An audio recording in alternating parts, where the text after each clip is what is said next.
ang nag-deliver papunta sa bahay nila Pangulong Bongbong Marcos at Speaker Martin Romualdez mag-insert o magpasok ng 100 billion worth of projects sa BICAM. Sana po ay hindi nila ako mapatay bago ko mailabas ang lahat. Ginawa ko lang ang utos sa akin, pero ngayon, handa na akong harapin ang lahat. Ginagamit ng administrasyon ang buong resources ng bansa para tumahimik ako. That he will shoot me if I will talk. Gagamitin ako bilang panakipbutas sa kanilang kampanya laban sa korupsyon. Hindi na ako mananahimik, ilalabas ko ang lahat ng katotohanan. May resibo, may ebidensya, at may pangalan. Para sa bawat Pilipino, alam ko na buo ang galit ninyo sa akin ngayon. Nauunawaan ko rin kung bakit, lalo na at malaki ang halagang nakataya. Pero bago kayo humusga, hayaan ninyong ipaliwanag ko ang buong katotohanan. Matagal akong hindi nagsalita dahil may direktang utos sa akin. Huwag nang bumalik ng Pilipinas at manahimik na lamang. Umalis ako noong July 19, 2025 para sa aking medical check-up. Nakaplanong bumalik pagkatapos ng SONA ni Pangulo. Pero habang papauwi na ako, tinawagan ako ni dating Speaker Martin Romualdez at sinabihan, "Stay out of the country. You will be well taken care of as instructed by the President." Noon naniniwala pa ako sa kanila, kaya't hindi ako bumalik. Tumikom ang aking bibig, sumunod ako, pero ang hindi ko alam, ang ibig pala nilang sabihin sa aalagaan ka namin ay gagamitin ako bilang panakipbutas sa kanilang kampanya laban sa korupsyon. Ginawa nila akong poster boy ng kanilang sariling kasinungalingan. Ngayon, hindi na ako mananahimik, ilalabas ko ang lahat ng katotohanan. May resibo, may ebidensya, at may pangalan. Nagsimula ito nung tumawag si Sekmina Pangandaman sa akin nung nag-umpisa ang BICAM process last year, 2024. Ang sabi niya, katatapos lang ng meeting nila ni Pangulo at may instructions na mag-insert o magpasok ng 100 billion worth of projects sa BICAM.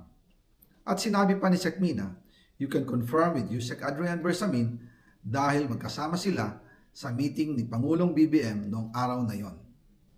Tinawagan ko po agad si Yusek Adrian Bersamin at tinanong ko kung may instruction na ba ang Pangulo na magpasok ng 100 billion during their meeting. Ang sabi niya ay totoo nga po.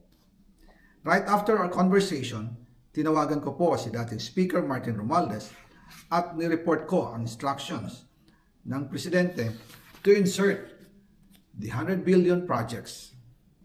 At sinabi niya sa akin, what the President wants, he gets. After ng ilang araw, nag-set po ng meeting si Sekmina Pangandaman at Yusek Adrian Bersamin sa amin ni dating Speaker Martin Romualdez sa Aguado Building in front of Gate 4 ng Malacanang at nandun din po si Yusek Jojo Cadiz. During the meeting, binigay po ni Yusek Adrian Bersamin ang listahan na worth 100 billion.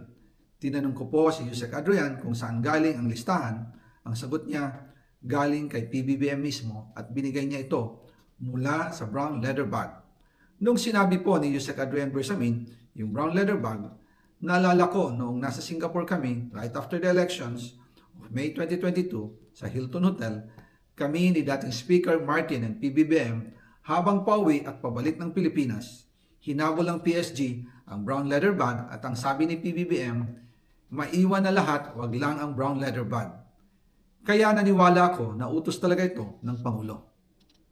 Pagkatapos ng ilang araw, I informed sina dating Speaker Martin Romualdez, Sekmina Pangandaman, Yusek Adrian Bersamin, and Yusek Jojo Cadiz na kung pwede 50 billion lang ang ipasok sa program funds dahil sobra ang DPWH funds versus sa DepEd. In practice, hindi pwede na mas malaki ang budget ng DPWH kaysa edukasyon.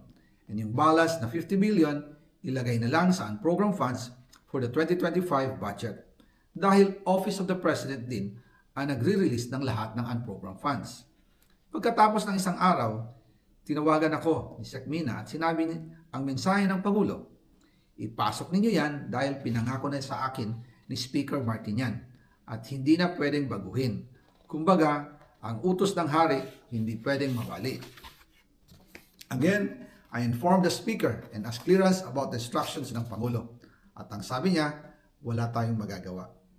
Kaya po nagtataka ako kung bakit sinasabi ni Pangulo na hindi niya makilala ang budget, samantalang lahat na binawas at dinagdag sa mga ahensya ng gobyerno ay humihingi